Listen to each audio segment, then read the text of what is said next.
The Joe Rogan Experience. People want more story. Well, I mean, that also speaks to like what the kind of stuff that you do.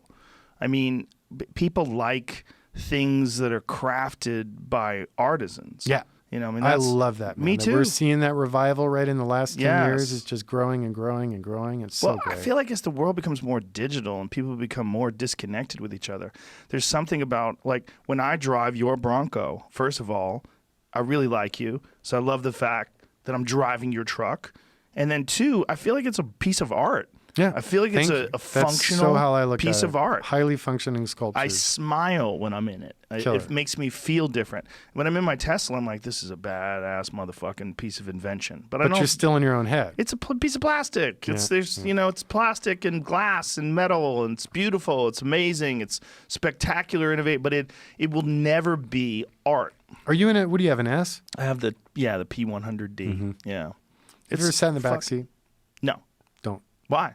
The noise coming out of that third-point shoulder seatbelt retractor is so unacceptable by modern car standards. That's such like, a geek thing to literally, the shit's coming up through the plastic wheel well, and like a noise and a cold breeze is hitting your outboard ear, and I'm like, okay, A breeze? how did this shit happen? There's a damn draft that comes up through there, and you're hearing road noise through it. You're hearing road drives me- noise through the seatbelt? through the cavity The hole? through which Really? the retractor spool sits. And air gets in there? Next time you're too stoned to drive, you sit in the back seat, let mama drive, and report back. You send me a text. It's that annoying, huh? It for guys like us, dare I go out on a limb and say us, yes, it'll annoy the piss out of you. Interesting. That car's Good so thing you didn't have a quiet. call-in number when Elon was here. I would have chewed his ass about that. Would you? That one thing? You know, Like, who the fuck is this asshole? Did you ever, he already knows who this asshole is. Years ago, I developed a concept that I called the Helios. I don't know if you ever saw that. So I love like design challenges. I like framing things, right? So I was like, all right, let's do a revisionist history approach to car design. So what if electric cars had remained predominant in the late 1800s, early 1900s? What if we had taken inspiration from aircraft design a couple decades prior to when the industry actually did?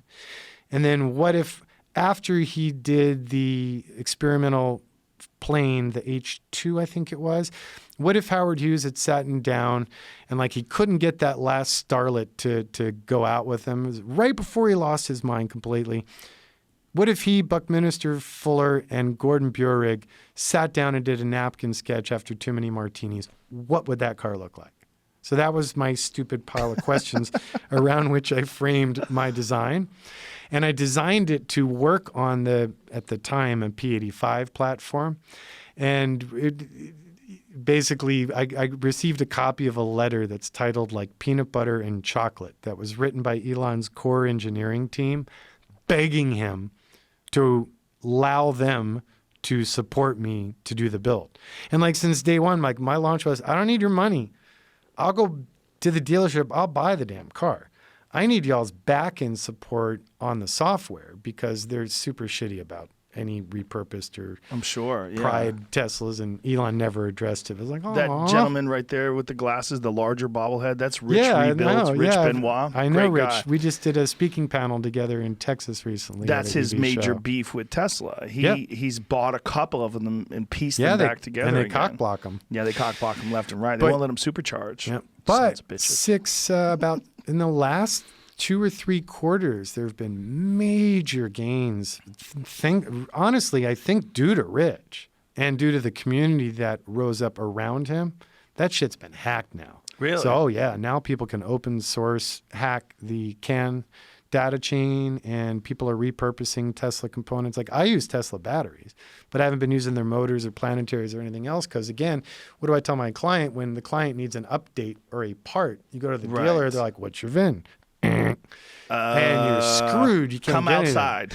But yeah, like show you Stealth, something. Stealth EV, in fact, has this new setup that they just started marketing where you literally take that IRS apart where the electric motor is built in. There's a little access door. You pull out a little circuit board. You put in another one, and voila. Is there it's a hacked. setup like crate engines where, or do you envision a setup where, because, that the new Hummer is now going to be an electric vehicle, which is really interesting. Yeah. And there's going to be a bunch of other electric vehicles that are coming out from Volkswagen that are really cheap, and a bunch of different companies are jumping in. Do you envision there being some sort of a crate engine option for people that want to? I do, and I think there should be. Now, proof in the pudding to this point is that everyone's focusing on the do-it-yourself market, therefore also on the cheapest possible equation, which leaves a lot of, in my opinion, a lot of safety issues completely unaddressed, and they can get downright nutty. So the other issue is they're all for ease of installation and conversion. Everyone's thinking about doing kits that literally are a spud plate and a short shaft to go where the engine used to be, put an electric motor, to a bell housing adapter, to the stock transmission, which is stupid because electric cars going through manual transmissions, there's a lot of scavenging of energy. It's bad enough to go through a ring and pinion. Doing a right angle gear displacement of power, you lose so much efficiency. And the best EVs, in my opinion, are transmissionless or go through a planetary set, for gear reduction. Like that, the Merc is to my knowledge, the first sort of retrofit EV that, I, being the goober that I am, I was like, okay, we've done a couple EV builds, but if we're going to keep doing them, I want to do them our way. I want more safety. I want more performance. I want more range. I want dedicated thermal management networks for the batteries, the controllers, the motors, and all that. And none of it existed.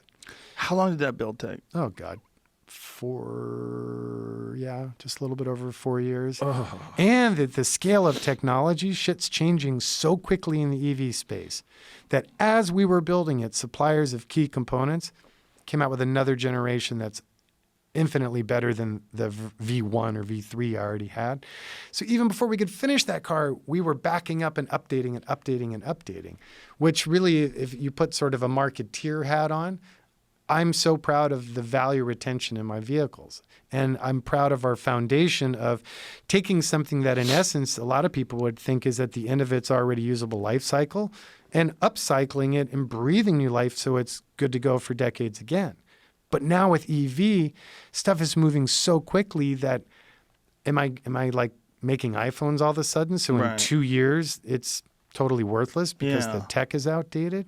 That is the weird thing about tech, right? Is that the exponential growth and improvement. It just makes no one wants an iPhone 1. Right. They're useless. So look at, internal combustion engine development cycles. What I put in today is still relevant in a decade. But with electric, it's a whole new space to consider. So now, AEM, who's well known in racing and aftermarket for engine management electronics, they just at PRI and at SEMA made a fair bit of noise about coming out with a full array of EV retrofit conversion systems. So they seem to be the first ones entering the field that are going to offer a comprehensive suite of products and solutions. But then again, being that it's part of this industry, I go grill the dudes at their trade show booth and they're like, well, it's something we're working on, just all these press releases and all that. I'm like, vaporware. Sell me some shit. I'm like, hello. They can't sell it to you. I think I trust it will come out. But when you see Elon coming out with that new Roadster is going to have a 600-mile range.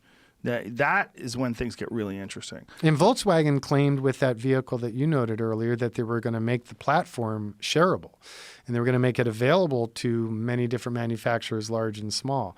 But I've heard stories like that over the years from, you name it, from Faraday was claiming the same thing. And so much of it's bullshit because now it's like, I don't want to say vaporware, but it's so much of that VC money, don't worry, we'll be profitable one day and we're worth $1 billion multiple of nothing today, so buy in. And then it's like so many of these EV startups and retrofit companies come to the scene looking for that elusive FedEx fleet contract that everyone thinks is going to be easy to get. And none of them get it, and then they all go belly up. Yeah. So I just think we're at that point in history where not only is the tech moving forward so quickly, and not only that, but the likes of, or predominantly only due to Tesla, it's proven the viability in the market. Now there's purists and traditionalists, and everyone's starting to poke at it, and I see exponential more interest. So I think, for the next 5 years or so, it's going to be a bit tumultuous, but I definitely think it's the future of hot rodding. I imagine within 5 years, probably half of my client builds will be electric. Wow, that's a big statement. Well, and I'm totally pulling it out of the booty, but that's the vibe that I get. Have you seen there's a 68 Porsche 911 that has a Tesla engine in it? Yeah, is that the one EV West built? I don't know who built it. I think I was Mike built scanning through Instagram the other day, and I saw it. A green 68. Yeah. That's very interesting when they do stuff like that to old cars. And there's so many guys springing up out of the woodwork. Yeah, like nationwide to various levels of price expectation, range expectation, etc. But I think that's it's a lovely community too. I've noticed it's much more open than the conventional automotive community is about sharing information and suppliers and knowledge and helping one another. And there's a really nice camaraderie within that community. There's like Movement Motors in Austin's doing really nice retrofits, and EV West has been around forever. They're really the granddaddies on the scene. And Movement Motors in Austin. Mm-hmm. Are they the ones that did that Mustang? I think they've done a Stang. They just finished doing a 2002 BMW. They did an early GTV Alpha. They've done all sorts of different, like pretty cool, diverse range of platforms. And then, of course, Z Electric down in Orange County that started out doing just the bugs, now the bugs in the buses, and now 911s. And it's like there's such a large and welcoming, kind, cool community of people in that space. Now, when you charge a Tesla, it's easy. You look for the Tesla superchargers. They're all over the place. You press a button on the screen, and it shows you where they are. It'll navigate you to them. When you try to get one of those, you can't charge a regular car at a Tesla super station, can you? No, and there's different. So there's the standard, I forget the acronym, we could call Rich, the J blah, blah, blah connector, but there's a standard municipal connector, and then there's also the new fast charge network. But it depends on where you live. But for example, around here, it's a joke. They're everywhere. So like I have an app when I'm driving that 49 Merc, and I was speaking at Barrett-Jackson and had it there in town for while I was visiting. And then you network the apps and you find it. But we made that one supercharger compatible because the client's going to install one in his house and bunk the system. Otherwise, you try and go to a public Tesla charger, it has to do a handshake, and it says, no. Oh, is that what it is? You may not charge here. So you can have it supercharger compatible for, like, I have one on the wall back there for my car. So it would work with that. Yes, that's my understanding, but not a public installation. Okay. Those have to go through a whole handshake protocol, sending data back and forth. Yeah, it's interesting that you decided to do it that way. Well, it's fun. We put one behind the front license plate. So we did one of those old school articulating plates, like remember when the gas fillers were behind the plate? So that has the one interface connector. And then the other one, I machined this unnecessarily groovy sort of gas cap under the original fuel door on the Merc. And then that's for the other style charger. So so you could charge it with different ones. So the supercharger is one. So depending on, to increase the versatility of it, you had a supercharger fast charge compatibility, and then you had the more widely distributed municipal format charger.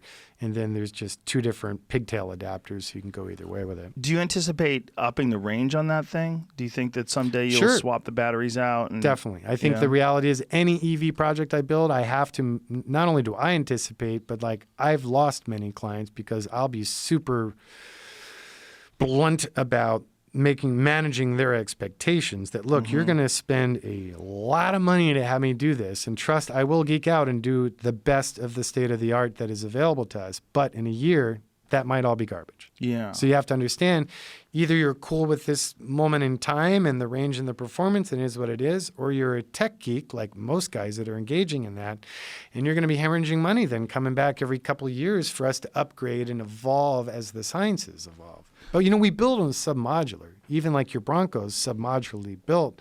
So your powertrain, the electrical network for your powertrain goes to a 2 single Deutschtech 26-pin connectors, aerospace connectors. So one day when that powertrain is no longer relevant, but your truck still has good platform value, unplug that, yank it out, and put in the hydrogen or the microcapacitor or whatever the hell's working at the time.